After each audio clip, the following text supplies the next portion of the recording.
విష్ణు గారు చెప్పండి, టీచర్ల డే ఈ రోజున వారికి అభినందనలు చెబుతూ విద్యా వ్యవస్థ టీచర్ల పరిస్థితి ఏపీలో ఎలా ఉంది సంక్షిప్తంగా మీరు మాట్లాడండి.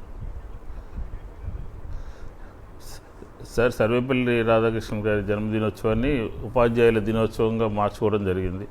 ఎందుకంటే ఉపాధ్యాయులు ఈ సమాజానికి మార్గదర్శకులు, ఉపాధ్యాయులు ఈ సమాజాన్ని తీర్చిదిద్దేటటువంటి వాళ్ళు.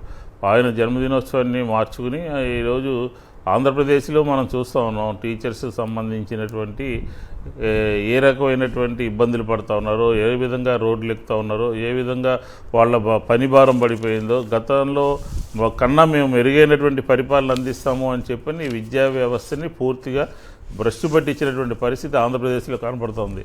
నాడు నేడుని తీసి పక్కన పడేశారు. ఈరోజు విజయవాడ సంబంధించినటువంటి సెంట్రల్ కాన్స్టిట్యున్సీలో అనేక రకాలైనటువంటి పనులు నాడు నేడులో దాదాపుగా 70-80% పూర్తయ్యి సంవత్సరన్నర కాలంగా 164 క్లాస్ రూములు ప్రపోజ్ చేస్తే మేము డబ్బులు వస్తే ఈ సంవత్సరన్నర కాలంగా దాంట్లో పట్టించుకున్నటువంటి దాఖలాలు లేవు.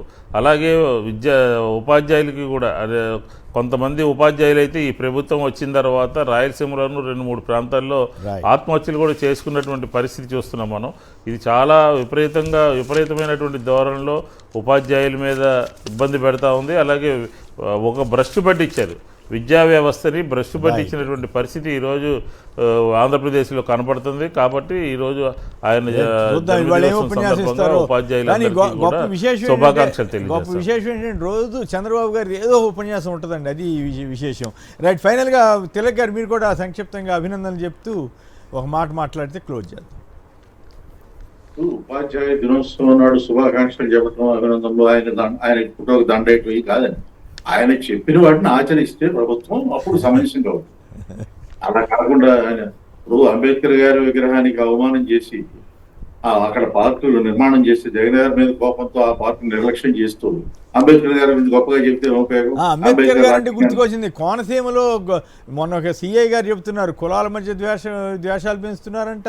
అక్కడ అంబేద్కర్ పేరు తీసేసి కళ్యాణ్ సీఎం అని ఇట్లా పెడుతున్నారంట, మహేష్ బాబు సినిమా వస్తే బాబు సీఎం అని పెడుతున్నారంట. ఏంది అరాచకం? ఇటువంటి వాటిని కూడా కంట్రోల్ చేయాలి కదా. మీరు చెప్తే గుర్తుకొచ్చింది ఇప్పుడు. రైట్,